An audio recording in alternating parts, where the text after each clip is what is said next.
UP और उत्तराखंड की खबरों के लिए एबीपी गंगा को सब्सक्राइब करें और बेल आइकन दबाएं। आंदोलन से अनशन तक किसानों के आंदोलन का आज 18वां दिन है, जहां लाख दुश्वारियों के बीच भी अन्नदाता अपनी मांगों को लेकर डटे हुए हैं। किसान सरकार से कृषि कानून को वापस लेने की मांग कर रही हैं और अभी तक इसे लेकर उनकी सरकार से जो बातचीत हुई है वो बेनतीजा रही है। इस बीच किसानों ने शनिवार को जहां कई जगहों पर टोल प्लाजा फ्री किया, तो वहीं अब कल सुबह 8 बजे से भूख हड़ताल यानी कि अनशन का ऐलान भी कर दिया है।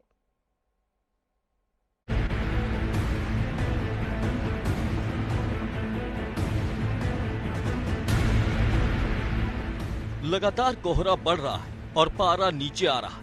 ठंड का सितम जारी है, लेकिन किसान आंदोलन की वजह से सियासी गलियारों की गर्मी बढ़ रही है।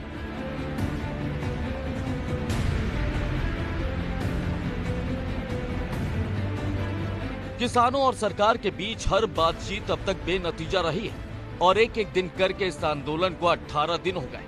वहीं किसानों ने साफ कह दिया है कि अगर सरकार उनकी बात नहीं मानती है तो वो आंदोलन को और तेज कर देंगे। इस बीच फिर से सरकार और किसानों के बीच तकरार बढ़ने के संकेत भी मिल रहे हैं।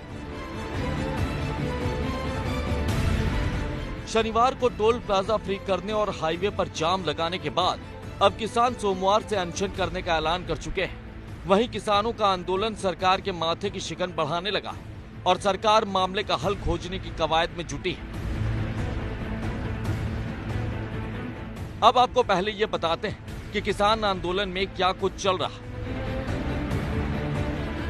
14 दिसंबर से किसानों ने अनशन का ऐलान किया है, जिसे देखते हुए यूपी, दिल्ली, हरियाणा, दिल्ली बॉर्डर पर बैरिकेड्स लगाए गए। राजस्थान, दिल्ली बॉर्डर पर भी बैरिकेड्स लगाए गए। बड़ी तादाद में यहां पर किसानों के जुटने की तैयारी है। पंजाब के डीआईजी जेल ने अपना इस्तीफा दे दिया है। उन्होंने किसान आंदोलन के समर्थन में अपना यह इस्तीफा दिया है। राजस्थान के हजारों किसान दिल्ली कूच करने की तैयारी में हैं। दिल्ली जयपुर हाईवे को ब्लॉक करने की योजना है। 14 दिसंबर से सिंघू बॉर्डर पर भूख हड़ताल शुरू हो जाएगी। सुबह 8 बजे से किसान भूख हड़ताल करेंगे। इस बीच कृषि मंत्री नरेंद्र सिंह तोमर ने गृह मंत्री अमित शाह से मुलाकात की और मामले को लेकर चर्चा की है। वहीं गाजियाबाद में आंदोलन में शामिल किसानों का गुस्सा उस वक्त बढ़ गया जब गाजीपुर बॉर्डर पर जामिया के कुछ छात्र हाथ में ढपली लेकर उनके आंदोलन को समर्थन देने पहुंच गए।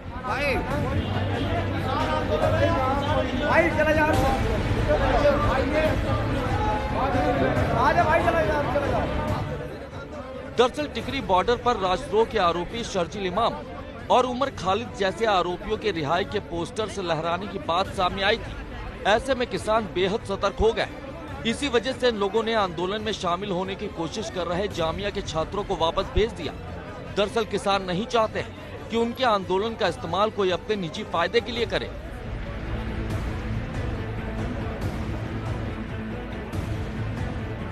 किसानों के आंदोलन में आज कुछ छात्र पहुंचे और वो छात्र थे जामिया इस्लामिया के, जिसके बाद किसानों ने उनका विरोध किया और उन्हें यहाँ से भगा दिया।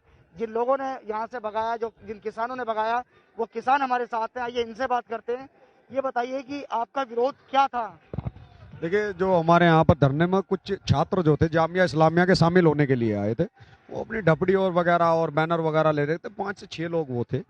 हम किसी भी ऐसे जो भारत के अखंडता व संप्रभुता को फर्क पहुंचाता हो, ऐसे किसी भी प्रकार के किसी भी संगठन, राजनीतिक या अराजनीतिक कोई भी हो, उनका किसी भी प्रकार से, चाहे वो किसी यूथ विंग्स हैं, छात्र हों, किसी का भी किसी प्रकार की कोई सहायता नहीं चाहिए। किसान अपना आंदोलन स्वयं से लड़ेगा और किसान जो है इस लड़ाई को लड़ने के लिए सक्षम है। छात्रों का काम अपने पढ़ाई करने का, वो पढ़ाई करें, उनका यहाँ पर कोई मतलब नहीं।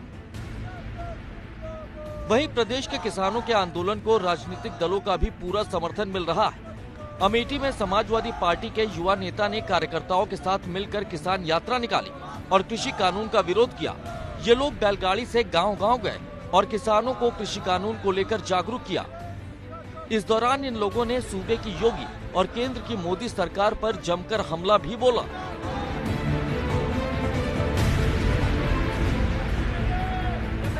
हापुड़ में सपा कार्यकर्ताओं ने कृषि कानून के खिलाफ प्रदर्शन किया। इस दौरान इन लोगों ने भैंस के आगे बीन बजाकर सरकार का विरोध करने का प्लान बनाया था। लेकिन पुलिस को इसकी भनक लग गई और सपा कार्यकर्ताओं को ऐसा करने से रोक दिया गया। पुलिस ने पहले ही भैंस और बीन को अपने कब्जे में ले लिया। हालांकि बाद में ये कार्यकर्ता सड़क पर विरोध प्रदर्शन करने लगे, जिसके बाद पुलिस ने सपा के कई कार्यकर्ताओं को हिरासत में भी ले लिया। सीतापुर में भी सपा विधायक और उनके समर्थक किसान यात्रा निकालने की कोशिश में थे, लेकिन पुलिस ने इसके पहले ही सपा विधायक अनूप गुप्ता के साथ उनके समर्थकों को नजरबंद कर दिया। साथ ही उनके घर के बाहर पुलिस का कड़ा पहरा बिठा दिया गया।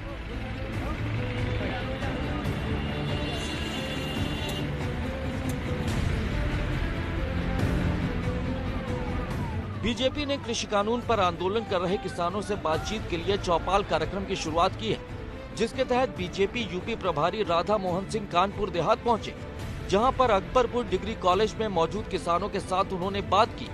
इस दौरान राधा मोहन सिंह ने किसानों को सरकार के नए कृषि कानून के बारे में पूरी जानकारी दी और कहा कि इससे किसानों का बुरा नहीं बल्कि भला होने वाला है। वहीं मथुरा पहुंचे डिप्टी सीएम केशव मौर्य ने भी किसान आंदोलन को विपक्ष की साजिश करार दिया। उनके मुताबिक विपक्ष के पास सरकार के खिलाफ कोई मुद्दा नहीं है, इसी वजह से वो किसानों को बरगला रहे। लेकिन धीरे धीरे किसानों को समझ में आ रहा है और माननीय नरेंद्र मोदी जी के नेतृत्व में किसानों के लिए जितना काम 6 साल में हुआ है, कांग्रेस ने 60 साल में उसका दशांश भी नहीं किया। और जो विरोध करने वाले हैं उनके पास विरोध के लिए हमारी सरकारों के खिलाफ कोई मुद्दा नहीं। जहां सरकार किसानों से कृषि कानून को लेकर जारी आंदोलन वापस लेने की अपील कर रही है, तो वहीं किसान साफ कर चुके हैं कि जब तक सरकार नए कृषि कानूनों को वापस नहीं लेती है, तब तक उनका आंदोलन ऐसे ही जारी रहने वाला है। ऐसे में फिलहाल तो आंदोलन खत्म होने की कोई सूरत नहीं दिख रही है। Bureau report, ABP Ganga.